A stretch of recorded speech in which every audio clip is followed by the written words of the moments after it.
ये आकाशवाणी है। प्रतिवाद आज प्रस्तुत है होमेन बरगुहाई के मूल असमिया नाटक का हिंदी नाट्य रूपांतर। तो आइए सुनते हैं ये नाटक प्रतिवाद।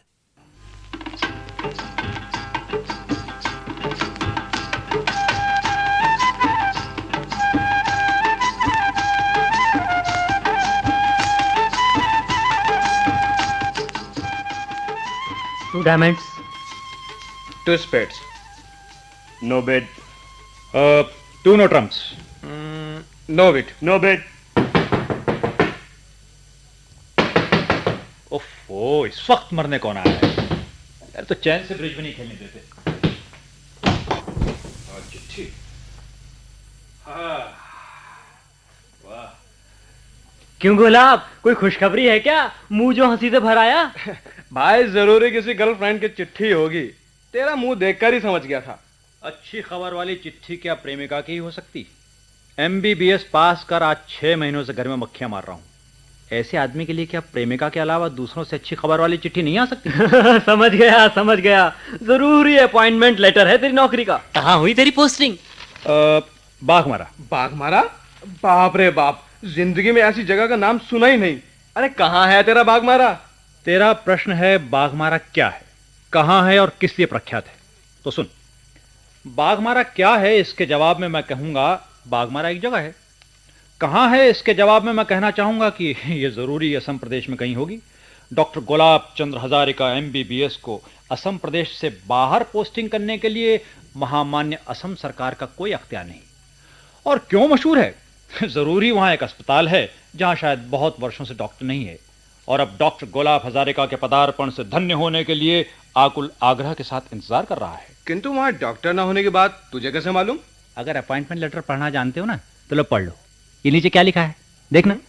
Copy to Shri Bhavkant Das pharmacist with instructions to hand over charge to doctor G Hazarika on his joining at the Baghmara primary health centre. यानी कि इतने दिनों तक वहां वो, मेरा मतलब है भव कंपाउंडर, ये दागदर बाबू बने रहे।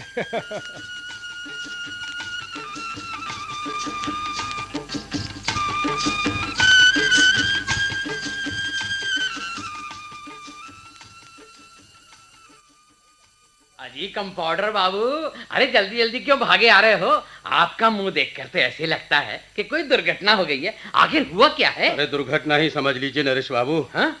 हेल्थ सेंटर में एक नया डॉक्टर मुकर्रर होकर आ रहा है। यह चिट्ठी पढ़ लीजिए। आपने ठीक ही कहा। हाँ, बहुत बड़ी घटना है या दुर्घटना है। मगर डॉक्टर तो पहले ही मुकर्रर हुआ था, लेकिन आया था क्या? नया डॉक्टर तो हमारे साथ ही मिलकर रहेगा। आजकल किसको रुपया नहीं चाहिए। इस नरेश कुंडू ने बहुत से डॉक्टरों को देखा है। फार्मेसी के साथ संबंध ना रखने वाले सरकारी डॉक्टर बहुत कम हैं। अरे हाँ, आपने बहुत बढ़िया बात कही कुंडू साहब, बहुत बढ़िया। हमारे साथ हाथ मिलाने पर वो एक हिस्सा भी लेगा है। और डॉक्टर है इसलिए बड़ा हिस्सा ही चाहेगा। लेकिन अगर उसके आने में रुकावट डाली जाए तो 50-50 हमारा तुम्हारा ही रहेगा। है? मैं एक बात सोच रहा हूं। क्या? उसे डराने के लिए एक बेनामी पत्र डालने से कैसा रहेगा? अरे बहुत बुरा होगा। मान लीजिए कि बेनामी चिट्ठी पाकर भी वो अगर आ जाए तो वो बेनामी चिट्ठी के लिए आप पर और मुझ पर ही संदेह करेगा। डॉक्टर के यहाँ ना आने का स्वार्थ आपके और मेरे सिवा किसको है? सुनिए, पहले उसे आने दीजिए। अगर वो आकर हमारे साथ गठजोड़ करता है तो हमारे लिए बड़ी खुशी की बात होगी। अगर हमारी राह में रोड़े अटकाता है तो ऐसी व्यवस्था करनी पड़ेगी कि वो खुद ट्रांसफर लेकर भाग जाए। बीमार को देखकर ही दवा की व्यवस्था करनी पड़ेगी, समझे? लेकिन दवा कैसी है? क्यों, ददीराम तथा उसके साथी कहाँ गए?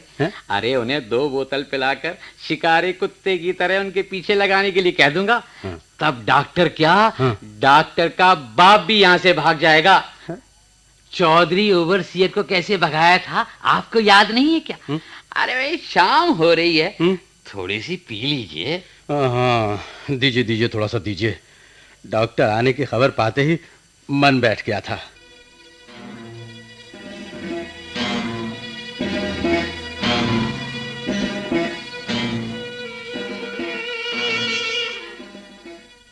Good morning sir. हो कंपाउंडर बाबू, गुड मॉर्निंग, गुड मॉर्निंग। देखिए, शायद बाहर एक बीमार आदमी खड़ा है, उसे मेरे पास भेज दीजिए। हाँ? क्या देख रहे हैं आप? अरे आइए और अपना काम कीजिए। अरे भाई, सुना या नहीं? वाह, साहब का बेटा है, इसलिए मेरी बात कानों तक नहीं पहुंची है। मुझसे कहा है कि डॉक्टर बाबू? हाँ हाँ, तुमसे नहीं कहा तो किससे कहा है? डॉक्टर के पास चला जा। अरे ये बिटर बिटर मेरा मुंह क्या दाग रहा है? आप ही तो डॉक्टर बाबू हैं, यहाँ और तो दूसरा डॉक्टर नहीं है। अच्छा, अब तू न जाने का ढोंग रचा रहा है। तुझे जाने को कहा है, जा। अच्छा, आज सुबह तूने क्या खाया था बेटे? अरे बोलता क्यों नहीं? कुछ खाता तो बताता डॉक्टर बाबू। आज इसने कुछ भी नहीं खाया। कुछ भी नहीं खाया? क्यों? बिना खिलाए लाया क्यों यहाँ? खाने के लिए कुछ हो तो खाएगा ना डॉक्टर बाबू। कभी कभी तो 2 जून भी खाना नहीं मिलता है। अच्छा बेटे, कल रात को क्या खाया था? भात। और भात के साथ क्या क्या खाया था? लौकी उबालकर। भाई, तुम्हारे लड़के को कोई खास बीमारी नहीं है, बस खाने को नहीं मिलता है, यही मुख्य बीमारी है। इस उम्र में बच्चे को जितना खिलाना चाहिए उतना खिला नहीं सके। अच्छा, घर में गाय वाय नहीं है क्या? नहीं है बाबूजी। एक गाय थी, दूध भी देती थी। कार्तिक बिहू के उत्सव के समय उसे बेच दिया और थान खरीदा। जिसके पेट में अन्न नहीं जाता उसे दूध कहां से नसीब होगा बाबूजी? भाई, अगर तुम लड़के को जिंदा रखना चाहते हो तो उसे हर हालत में दूध मछली खिलाना ही पड़ेगा। भाई, तुम्हारे लड़के के बदन में बिल्कुल ताकत नहीं है, जाने कैसे शरीर में प्राण बचे हैं। अच्छा, अब मैंने नुस्खा लिख दिया है, कंपाउंडर बाबू को दिखाकर दवा लेते जाना, और किसी भी प्रकार लड़के को रोज पाव भर दूध जरूर पिलाना। लड़के के मुंह में 2 जून कैसे भात दूंगा, उसका ही उपाय बतलाइए बाबूजी। दूध का नाम न लीजिए। एक बात है डॉक्टर बाबू, आखिर दवा का दाम कितना लगेगा? 1 रुपया उधार लाया हूं, उस रुपए से काम चल जाएगा। रुपया? रुपए की बात किसने कही? भाई, यहाँ तो दवा मुफ्त मिलती है। मुफ्त मिलती है? मैं तो पहले डॉक्टर साहब को 1 रुपया देकर ही दवा लेता था। रुपया देकर दवा लेता था? ओह, ठीक है। अगर पहले रुपया दिया था तो आज से रुपया नहीं देना होगा, समझे? जाओ।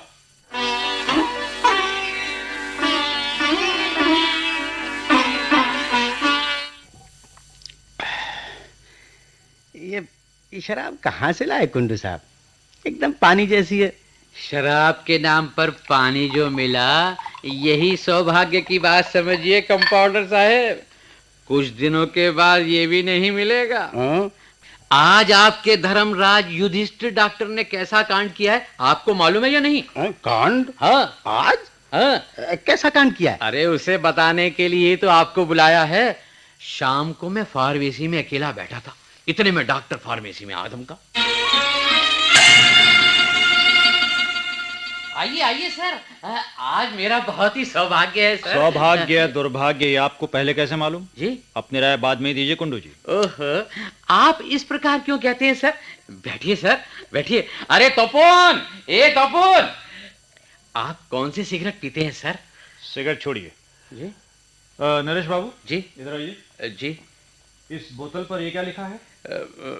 31 दिसंबर 1972। और आज तारीख क्या है? 16 मार्च सन 1974। इस बोतल पर एक्सपायरी डेट क्या लिखी है? 30 जून 1973। आज तारीख क्या है? 16 मार्च 1974। नरेश बाबू जी। आप आदमी हैं या राक्षस? सर, ये कंडम दवा सस्ते दाम पर खरीद कर देहात के नादान लोगों को बेचते हैं। जी। कितनी मेहनत से कमा कर ये लोग खरीदने आते हैं अच्छी दवा, लेकिन आप उनको धोखा देकर पुरानी दवा बेचते हैं। सर, शायद किसी के इकलौते बेटे की हालत नाजुक है, किसी की शायद बीबी करा रही है, मरने को हो रही है, और बहुत सी संतानों को मातृहीन बनाने के लिए आखिरी दम ले रही है। जी। उस हालत में बेकार दवा देने पर आपको लज्जा नहीं आती? सर, वो सोचते होंगे कि आपकी दुकान से दवा लेकर खिलाने से बीमार आदमी जरूर हम के द्वार से लौट आएगा। सर, उनको क्या पता कि आप दवा के नाम पर जहर बेच रहे हैं। सर, आप ऐसा क्यों बोल रहे हैं? मुझे बोलने का मौका। नरेश बाबू, मुझे आपके काले कारनामों के बारे में सब कुछ मालूम है। आपके साथ कौन शामिल है ये भी मुझे मालूम है। सुनिए, मैं सिर्फ आपको 2 दिन का समय देता हूं।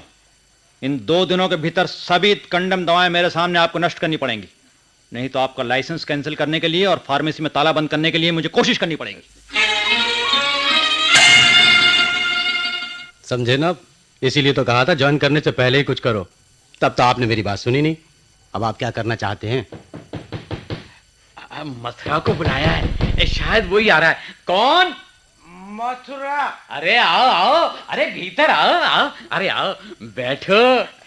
मेरे लिए बची है या नहीं, या आपने खत्म कर डाली सारी? अरे जितनी चाहो उतनी पियो, तुम तो यूं ही नशे में चूर होकर आए हो। चौधरी ओवरसियर को कैसे भगाया था, याद है कि नहीं? भूमिका की कोई जरूरत नहीं। हाँ? अब किसको भगाना है बताओ। शाबाश, गुलाब डॉक्टर को 1 हफ्ते के अंदर। गुलाब डॉक्टर को? तुम लोगों के नाम बताने पर भी मैं उसे भगा दूंगा। उसे मैं कभी जिंदा बाघमारा की सीमा से निकलने नहीं दूंगा। मैं जिंदा ही उसे कब्र में दफना दूंगा। नहीं, डॉक्टर के ऊपर इतना गुस्सा क्यों है? आपको मालूम नहीं क्या, कल रात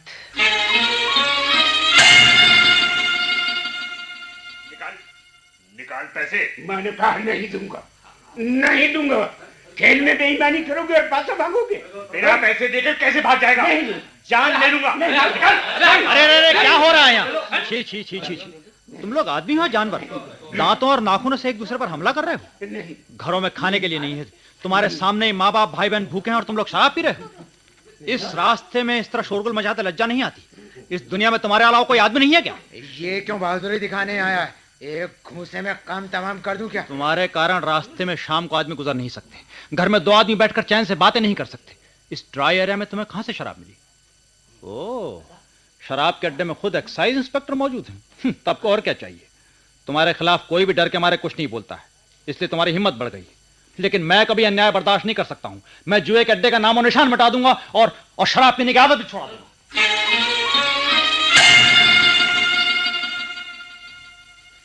समझे? उसने कल जो बहादुरी दिखाई वो बिल्कुल बर्दाश्त के बाहर है। मैं वहीं उसे खत्म कर देना चाहता था, मगर बेचारे हलदर के नुकसान के डर से रुक गया। उसकी चाय की दुकान बंद हो जाती, कम से कम वो तो हमें बैठने के लिए जगह दे देता है। लेकिन मैं उसे अच्छी तरह सबक सिखाऊंगा। इंस्पेक्टर बरा भी कल वाली घटना के बाद कुछ करने के लिए मुझसे कह रहा है। ठीक है, डॉक्टर को यहाँ से भगाने का इंतजाम करो। ऐसा इंतजाम करो ताकि वो खुद ही यहाँ से ट्रांसफर लेकर जाए। तुम्हें हमारी ओर से इनाम मिलेगा, तुम्हें जरूर इनाम मिलेगा। अरे बोतल में शराब है, पियो और पियो।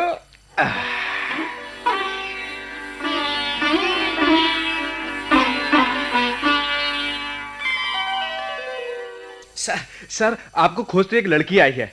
लड़की? जी। इतनी सुबह? क्या चाहिए उसे? गांव के धनीराम की बेटी है, घर में शायद कुछ हुआ है, आपसे बात करना चाहती है। अच्छा, उसे बैठने के लिए कहो। अरे खड़ी क्यों हो? बैठो। सुबह ही सुबह आपको तंग करने आई हूँ सर, बुरा न मानिएगा। कई दिनों से पिताजी के गले में दर्द हो रहा है, अब तो बहुत ही दर्द महसूस करने लगे हैं। उनके गले के भीतर मानो मछली के कांटे जैसा कुछ अटका हुआ है। बहुत कुछ करवाया लेकिन कुछ भी फायदा न हुआ। रात भर चिल्लाते रहे, नींद नहीं आई। अब तो बोल भी नहीं पा रहे।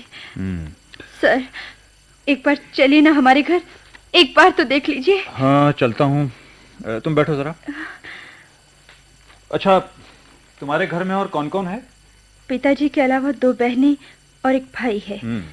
भाई बुरी संगत में पड़कर शराबी और जुआरी बन गया। रात को हमारे ऊपर इतनी विपत्ति आई लेकिन वो घर में नहीं था। घर की हालत कैसी है? घर की हालत के बारे में क्या कहूँ सर। अपनी खेती से जो धान पैदा होता है उससे साल भर में सिर्फ 3 महीने ही काम चलता है, बाकी 9 महीने तो एक चुन बिना खाए पड़े रहते हैं सभी। अब पिताजी को कुछ हो गया तो वो 3 महीने क्या 1 महीने भी कुछ खाने को नहीं मिलेगा। अब रहा भाई, सब काम करके हमें खिलाएगा, इसकी कोई आशा नहीं। तुम्हारी पढ़ाई लिखाई कहाँ तक हुई है? क्लास 7 तक पढ़कर स्कूल छोड़ दिया था सर। उसी साल में माँ का देहांत हुआ। श्राद्ध आदि में बहुत खर्च पड़ गया। सब पैसे उधार लिए गए थे।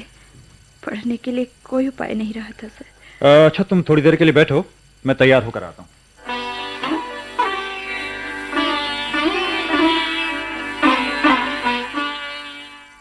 नमस्ते डॉक्टर बाबू। हो, नमस्कार। मैं आपको पहचान नहीं पाया। मुझे आप कैसे पहचानेंगे डॉक्टर साहब? पहचानने के लिए मेरा कोई खास परिचय नहीं है। गांव का ही गरीब किसान हूँ। आपके पास आने के लिए कई बार तैयार हुआ, लेकिन हिम्मत नहीं हुई। आदमी के पास आने के लिए हिम्मत की क्या जरूरत है? कोई खास बात? कोई खास बात तो नहीं है, लेकिन मामूली बात भी नहीं है। यूं ही आपके दर्शन करना चाहता था। हाथी अथवा बाघ सभी ने देखा है, किंतु सफेद हाथी और बाघ देखने के लिए सभी आतुर होंगे। क्यों?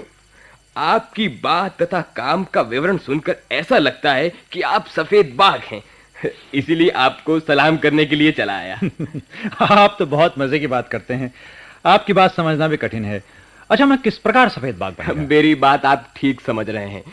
नौकरी करने के लिए जो बाघमारा आते हैं वो कंपाउंडर भवदास, नरेश कंडू, इंस्पेक्टर अतुल बरा, पंचायत के सभापति दीन हजारिका और ठेकेदार नवीन कयोट के साथ गठजोड़ करेंगे ही।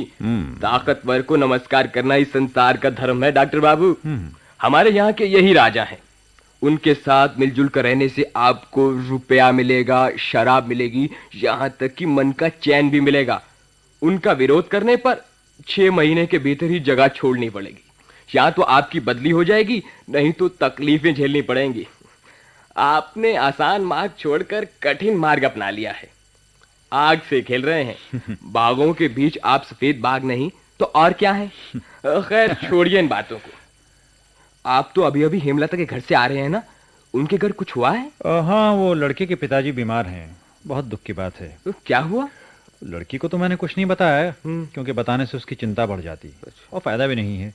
मुझे कैंसर का संदेह हुआ है। बीमारी बहुत बढ़ गई है। वो अधिक दिनों तक जिंदा नहीं रहेंगे। बदकिस्मत लड़की के ऊपर फिर से मुसीबत आ गई। बाप मर जाए तो उसकी हालत क्या होगी? इधर उसका भाई शराबी है, जुआ भी खेलता है, घर का सब सामान चोरी करके बेचता है। अच्छा डॉक्टर बाबू, आप चलिए, मैं लड़की को जरा तसल्ली देता।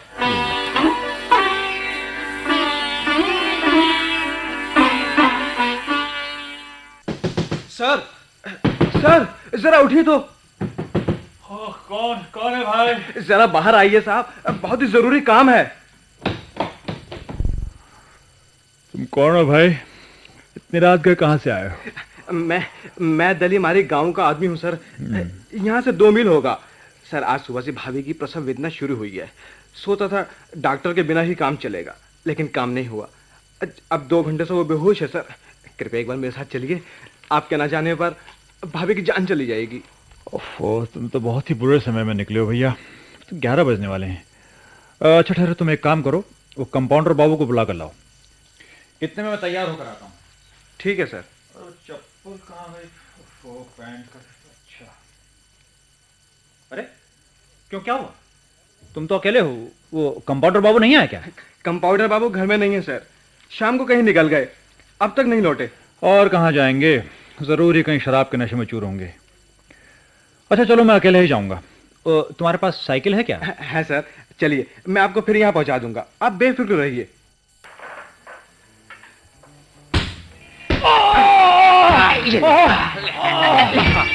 आज तुझे खत्म कर डालूंगा। बाघमारा में धर्म युधिष्ठिर बनने आया है। अरे अरे, जान चली जाएगी। सिर भर प्रहार मत करो। नहीं, इसे खत्म कर देना ही बेहतर है। ओहो, अधमरा करो। सुनो, इसे खींचकर उसी घर के सामने फेंक दो। तब सुबह लोग सोचेंगे कि रात को ये बगीतरा के घर में शराब पीने के लिए आया था और बगीतरा की बेइज्जती करना चाहता था। इतने में बगीतरा के भाई ने इतना पीट पीट कर रास्ते पर छोड़ दिया। क्यों? ठीक है। और एक काम और कर, एक बोतल शराब इसके बदन पर डाल दे, ताकि शराब की बू भी लोगों को हाँ। चलो।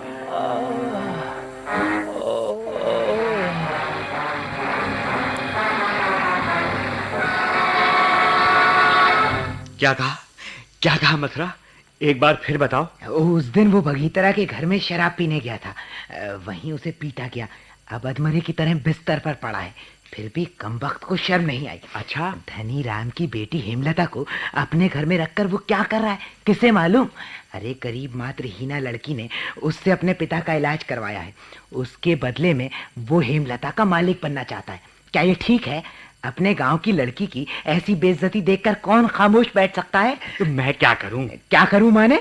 आपको हमने यूं ही पंचायत के प्रेसिडेंट नहीं बनाया है। आप आज ही मिनिस्टर को एक टेलीग्राम भेजिए। टेलीग्राम में लिखिए कि फौरन ही इस बदमाश डॉक्टर को यहाँ से हटाना चाहिए। इसके बाद पंचायत का एक प्रस्ताव भी भेज दीजिए। अगर उतने में भी काम नहीं होता है तो एमएलए साहब को लेकर खुद ही जाइए, शिलोंग जाइए। रुपए पैसे की बात ना सोचिए, हम जुगाड़ कर देंगे। गांव की इज्जत से रुपया पैसा बड़ा नहीं है। लेकिन बात सच है क्या? इंक्वायरी होने पर सच्चाई प्रमाणित होगी क्या? आपको मुझ पर विश्वास नहीं है? एक बात भूल ही गया था, आपसे जो मैंने 50 रुपए उधार लिए थे वो भूल ही गया था। आज याद आई, इसलिए कर्ज चुकाना चाहता हूँ। रुपया? तुमने मुझसे रुपया कब लिया?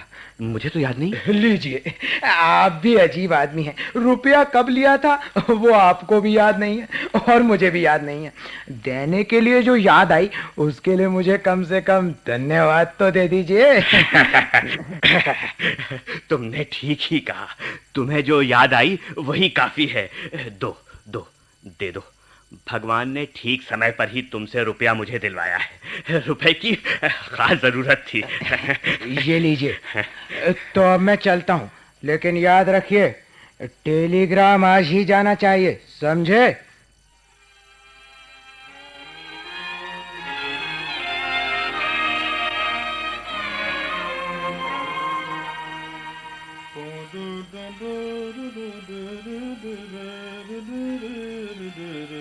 सर। अरे हेमलता, तुम इस समय? बैठो बैठो। अरे तुम्हारा तो मुंह सूख गया है, रात को नींद नहीं आई क्या? पिताजी कैसे हैं? पिताजी के बारे में पूछकर क्या करेंगे? दिन ब दिन बीमारी बढ़ती ही गई, दवा से कोई फायदा नहीं हुआ। सच सच बताइए सर, पिताजी ठीक होंगे या नहीं? हेमलता, अब आदमी को एक दिन तो मरना ही है, आज नहीं तो कल। हमेशा के लिए कौन जिंदा रहता है? लेकिन पिताजी के बाद तुम कैसे संसार चलाओगी, उसकी चिंता तुम्हें अभी से करनी पड़ेगी। तुम्हारा भैया सीधे राह पर तो आएगा नहीं, दिन रात केवल शराब और जुआ। क्यों, क्या हुआ? रो क्यों रही हो? कल रात शराब पीकर पागल से हो गया और मुझे बहुत मारा। मारा? क्यों मारा? ऐसी बात मुंह पर आती ही नहीं सर, फिर भी मैं आपसे कहने के लिए लाचार हूँ। शराब के अड्डे में उसके दोस्तों ने उसे अपमानित किया कि मैं क्या कहना चाहती हो, बताओ हेमलता। मैंने रुपए के लिए अपने को बेच दिया है आपके हाथों। धीरज धरो हेमलता, मैं जानता हूं मैं जो कर रहा हूं उसका यही इनाम है। दुनिया में धनी बनना आसान है, इज्जत वाला बनना आसान है, क्षमता वाला बनना भी आसान है, किंतु सबसे कठिन है अच्छा आदमी बनना। अगर तुम कहो कि मैं अमीर बनना चाहती हूं, मंत्री बनना चाहती हूं, तब चकित होने की कोई बात नहीं है। किंतु अगर तुम कहो कि मैं अच्छा इंसान बनना चाहती हूं, अन्याय के खिलाफ लड़ना चाहती हूं, तो आदमी हंसेंगे। सभी की धारणा है कि अच्छे इंसान बनने से खतरनाक आदमी दुनिया में कोई नहीं है। मैं सारी बातें जानता हूं, फिर भी मेरी जिद है कि मैं अच्छा आदमी बनूंगा। आप आदमी नहीं है सर, आप देवता हैं। तुमने ठीक ही कहा हेमलता, दुनिया में देवता बनने की अपेक्षा आदमी बनना 1000 गुना कठिन है। सुनो, भविष्य के लिए तुम्हें चिंता करनी पड़ेगी। मैं सोचता हूं तुम नर्सिंग पढ़ने के लिए जाओ, सारी व्यवस्था मैं करूंगा। नर्सिंग पढ़ने के लिए मुझे कौन खर्च देगा सर? इसके अलावा मेरे गैर हाजिरी में घर को कौन देखेगा? उसकी चिंता तुम ना करो, मैंने कहा ना सारी व्यवस्था मैं ही करूंगा। अरे हाँ, तुम एक कप चाय तो पियो। अरे मनेश्वर भाई, 2 कप चाय लेना।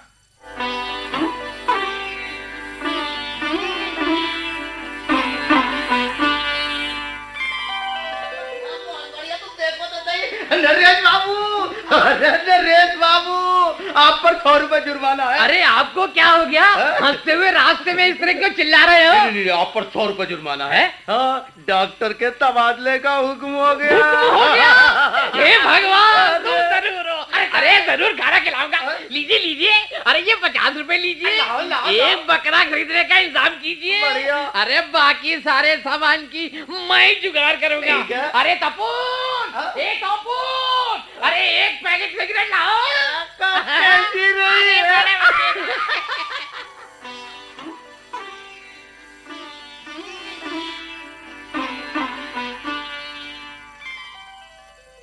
डॉक्टर बाबू नमस्कार। नमस्कार नमस्कार, आइए आइए। हम क्या सुन रहे हैं डॉक्टर बाबू? क्या सुन रहे हैं, मुझे कैसे मालूम? सुना है आपके यहाँ से बदली हो रही है। वही बात। अब सरकारी अफसर का एक न एक दिन तो जरूर तबादला होगा। एक ही जगह पर क्या एक आदमी को हमेशा के लिए रहने दिया जाता है? वो तो ठीक है डॉक्टर बाबू, किंतु आपको बागमारा आए हुए अभी 6 मास भी नहीं हुए हैं। इतनी जल्दी आपका तबादला क्यों हुआ? इसका एकमात्र कारण क्या यह नहीं है कि जो पाप बागमारा को निकल रहा था उसको आप दूर करना चाहते थे? आपने इस जगह को सुधारने की कोशिश की थी और आपकी बदली हो गई। इस हालत में ये जगह कैसे सुधरेगी? अब कौन कोशिश करेगा? मैं आपसे अर्ज कर रहा हूं डॉक्टर बाबू, आप तबादले का हुक्म रद्द करवाने की कोशिश कीजिए। आप भी तो जनता के नेता हैं, इसलिए मेरे बदले का हुक्म रद्द करने की आप कोशिश क्यों नहीं करते? आपने भी बढ़िया बात कही। अजी मैं कैसा नेता हूं जिनके हाथों में देश की क्षमता है, वो क्या हमारे जैसे नालायक की बात सुनेंगे? तो आप मुझे कैसी नसीहत देते हैं? आप किसी प्रकार अपनी बदली का हुक्म रद्द करवा दीजिए। देखिए, मैं डॉक्टर हूं। मैंने निश्चय किया है कि सरकारी नौकरी से इस्तीफा देकर मैं बाघमारा में ही एक छोटी सी फार्मेसी खोलूंगा। उसके बाद धीरे धीरे एक छोटा सा क्लिनिक कायम करूंगा। अच्छा। डॉक्टर के लिए सबसे बड़ा कार्यक्षेत्र है गांव। मैं अन्याय के सामने सिर झुकाना नहीं चाहता। मैं यहाँ ही फार्मेसी खोलकर जनता की सेवा करूंगा। मैं भव, नरेश, कानूराम तथा मथुरा के पाप चक्रों के विरुद्ध युद्ध करूंगा। इनसे हार कर मैं भाग जाना नहीं चाहता हूं, लेकिन आपको इसमें मेरी सहायता करनी होगी। डॉक्टर बाबू, आप आदमी नहीं देवता हैं। सभी के मुंह में सिर्फ वही बात है, आप आदमी नहीं देवता हैं। लेकिन मैं क्या कहना चाहता हूं जानते हैं? मैं देवता नहीं हूं, आदमी हूं। देवता बनने की अपेक्षा आदमी बनना 1000 गुना कठिन है, बहुत बहुत कठिन है।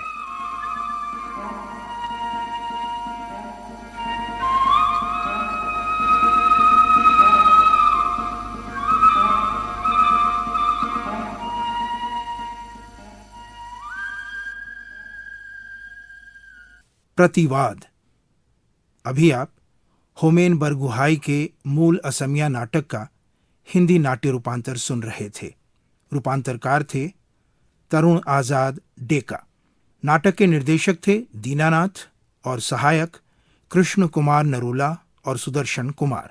नाटक में भाग लेने वाले कलाकार थे B.M. बडोला, B.L. टंडन, आनंद स्वरूप गुप्ता, तरुण माथुर, रमेश माथुर, R.H. चिश्ती, अश्विनी कुमार, जैमिनी कुमार वीरेंद्र, राजेश्वर नाथ माथुर और सुषमा आहूजा। केंद्रीय नाटक एकांश के लिए तैयार किए गए इस नाटक को आकाशवाणी के दिल्ली केंद्र से प्रसारित किया गया।